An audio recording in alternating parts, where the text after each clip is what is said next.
Assalamualaikum warahmatullahi wabarakatuh. Ustaz mau tanya untuk pahala ibu-ibu nih kan untuk tadi disampaikan itu untuk yang menikah semua ya. Tapi kan yang nggak menikah itu juga banyak juga gitu kan. Nah itu mereka dapat pahalanya apa gitu? Yang janda atau yang masih gadis. Kalau yang tadi kan pahala buat laki-laki jihad, buat perempuan menyusui, melahirkan dan seterusnya. Nah untuk yang janda-janda atau yang tidak menyusui atau yang gadis tuh pahalanya apa yang besar gitu Ustaz? Mewakili pahalanya saya. Yang besar. Kasih. Menikah. Itu pahala terbesar, Pak. Setengah agama ini adalah menikah. Kalau nggak nikah rugi. Kalau nggak menikah rugi. Kenapa rugi? Sangat banyak peluang-peluang amal soleh yang hanya bisa didapatkan melalui pintu pernikahan. Hamil, melahirkan, menyusui, khidmat pada suami, mengasuh anak, seluruhnya pahalanya tidak akan tertandingi oleh para suami. Dan ini hanya bisa didapatkan jika sudah bersuami. Yang belum menikah cepat, yang jombloan masih banyak. Ustadz, susah nak cari orang soleh zaman sekarang. Susah nak mencari laki-laki yang taat, yang bertanggung jawab zaman sekarang. Kalaupun ada udah nikah, makanya solusinya udah dikasih Allah. Iya kan? Bapak Ibu, istri saya yang pertama itu dari Aceh. Masya Allah, sama. Beliau dari Aceh dan dia adalah wanita yang terbaik sejak dari SD. Baik pendidikannya, baik kualitas akhlaknya, dan termasuk bentuk orangnya. Sehingga tidak ada laki-laki yang bertemu dengannya melainkan mengimpikan kalau ini jadi istriku. Prima dona, solehah, agamanya kuat, ustazah. Sampai-sampai saya sendiri minder, Pak, bisa nggak ya? Lalu saya minta pada Allah, ya Rabb, nah begitu strategi saya, Pak. Perlu apa-apa, jangan ke orangnya berharap, kepada pemilik orang. Ya Allah, ya Rabb. Sampai di Arafah saya sebut namanya, Pak, sampai begitunya. Sampai di Arafah saya sebut, ya Rabb, izinkan hamba suatu hari bisa membawa si Fulanah binti Fulan menjadi istri hamba dan kami haji di sini, ya Allah. Di Multazam saya doa lagi, minta lagi. Padahal dia rebutan, Pak, memang rebutan. Laki-laki soleh, cerdas-cerdas, pintar-pintar, kaya-kaya ngantri, Pak, untuk mendapatkannya.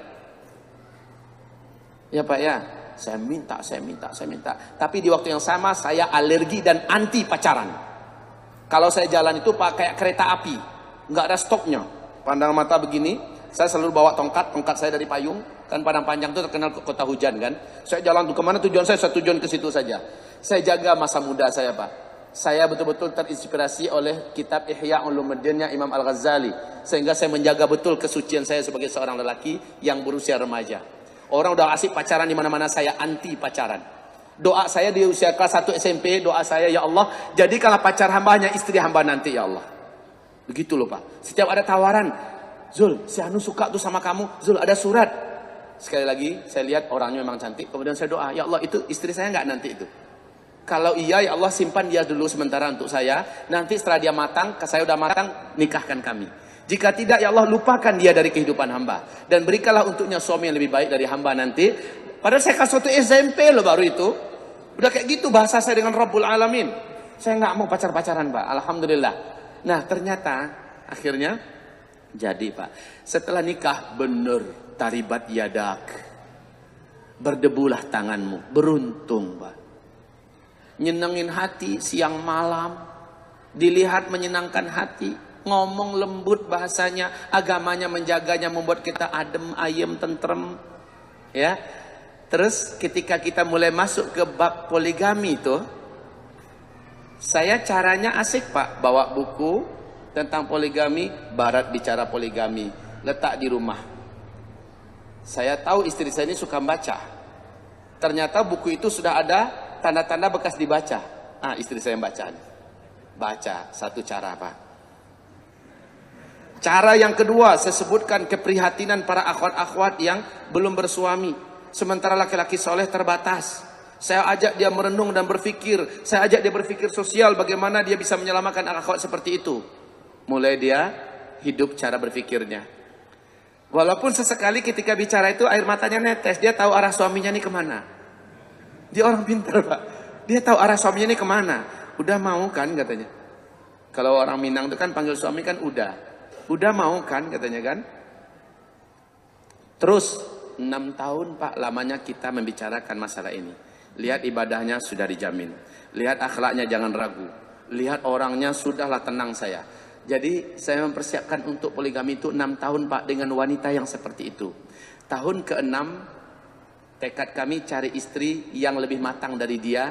Syukur-syukur bisa menjadi ustazahnya umat. Usia 40-an tahun.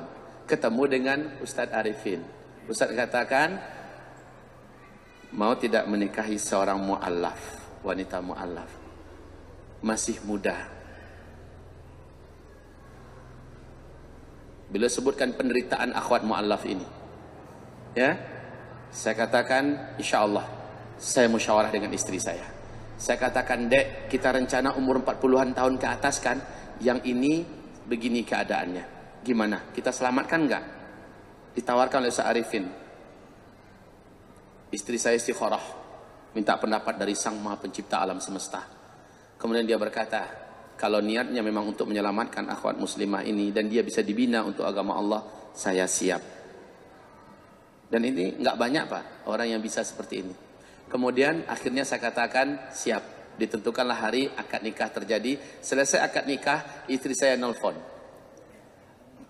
Ngobrol. Mana adik Fatimah itu dah? Saya kasih HP sama istri saya yang baru, Fatimah.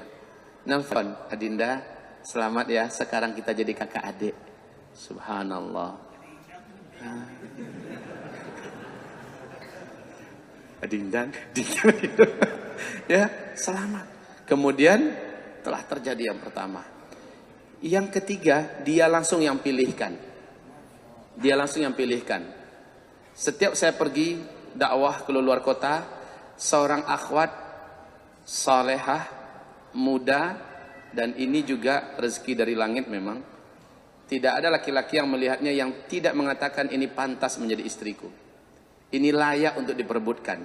Akhwat ini datang belajar bahasa Arab ke istri saya. Belajar agama, dia akrab sama anak-anak, dia suka membantu di rumah dan rajin mengejar ilmu. Tanda-tanda kebaikan adalah dia rakus dengan ilmu. Lama-kelamaan istri saya bisikin ke saya, dah kalau ini jadi calon bibit kita ke depan, mantap. Mau nambah nggak? Mau nambah nggak? Nanti Dinda yang maju ke depan. Maksudnya, yang ngelamarkan dia ke emaknya, ke bapaknya, langsung saya. Yang ngadapin hakim, langsung saya katanya. Masya Allah, betul-betul dibuktikannya semua Pak. Dibuktikannya semua. Dia yang bertemu sama ibunda calon mertua baru ini.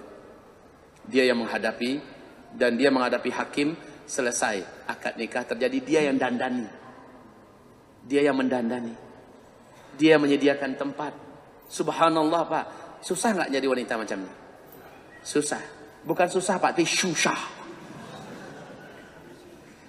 Gimana cerita Allah kasih yang kayak gini? Konsepnya syukuri yang ada. Kalau Bapak belum mensyukuri istri yang ada, Bapak tidak akan ditambah oleh Allah. Kalau maksa, Allah tidak akan membantu Bapak. Yang ada aja belum terpelihara oleh kita baik-baik. Belum tersenangi hatinya, belum terayomi agamanya, belum terdidik dengan baik. Gimana minta tambah? La in syakartum. Silakan lanjut. La azidannakum. Kalau kamu bersyukur, syukuri dulu yang itu Pak. Benar-benar bersyukur. Tiap melihat istri kita, alhamdulillah ya Rabb, Engkau beri hamba istri sebaik ini, semulia ini ya Allah. Cocok untuk hamba. Ya Rabb, bersyukur. Asli loh Pak dari hati. Bukan dengar-ngarang lidah, karena Allah Maha tahu isi hati kita.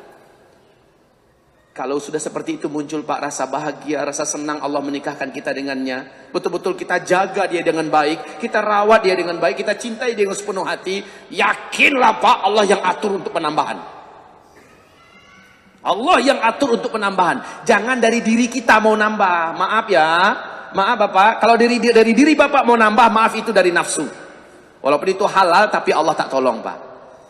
Biar Allah yang atur. Nanti Allah yang jinakkan hati istri kita. Nanti Allah yang akan bolak-balikkan hati istri kita. Istri saya Pak membela saya di hadapan hakim. Bapak tahu nggak bahasanya seperti apa? Ketika hakim ini kan dia minta istri saya buka cadar, buka cadar. Bisa jadi kamu dalam keadaan tertekan bicara. Istri saya buka cadar, terkejut hakim itu. Hakim ini perempuan. Kamu cantik, kamu bisa melahirkan, kamu masih muda. Kenapa kamu relakan suamimu menikah dan dengan orang yang lebih muda dari kamu? Jawaban istri saya apa? Saya sudah berbahagia hidup bersama suami saya sekian tahun. Saya lihat dia adalah seorang lelaki. Saya lihat adalah seorang imam yang soleh. Dan saya tidak ingin kebahagiaan itu hanya saya yang merasakan. Subhanallah. Ini jawaban asli Pak. Netes air mata dengar. Saya tidak ingin orang macam suami saya ini punya bibit hanya dari saya. Saya ingin orang macam suami saya bibitnya banyak dari orang lain katanya. Makanya saya pilihkan untuk suami kayak saya orang yang seperti ini. Dan saya percaya dengan dia. Dengan wanita ini. Begitu jawabannya. Hakim itu bengong Pak. Apa katanya? Seumur hidup saya belum pernah nemukan kasus macam ini. Akhirnya keluar buku nikah Pak. Keluar buku nikah resmi. Ya Pak ya. Gimana itu bisa terjadi? Syukuri dulu yang satu ini. Syukuri dulu yang satu ini. Tapi yang muncul di kita itu apa? Enggak syukur. Pas istri lagi tidur, pas ngeliat, ya Allah wajahmu. Dulu kelihatan cantik, sekarang kok kayak bemo cari setoran. Apalagi udah melahirkan punya anak 2-3. Onderdil pada mulai berjatuhan. Mulai batu-batuan, bengek suara. Aduh. Kita tidak syukur yang pertama. Jangan mimpi Allah akan berikan yang kedua. Kalau kita paksakan itu dari diri kita dan Allah tidak akan tolong rumah tangga kita. Tapi kalau dari Allah datangnya dengan catatan bahagiakan dulu yang pertama. Lihatlah istri ini akan dilunakkan oleh Allah. Istri ini akan dibuat oleh Allah kuat. Insya Allah. Baik, maaf ini. Jawabannya jadi kesini lagi.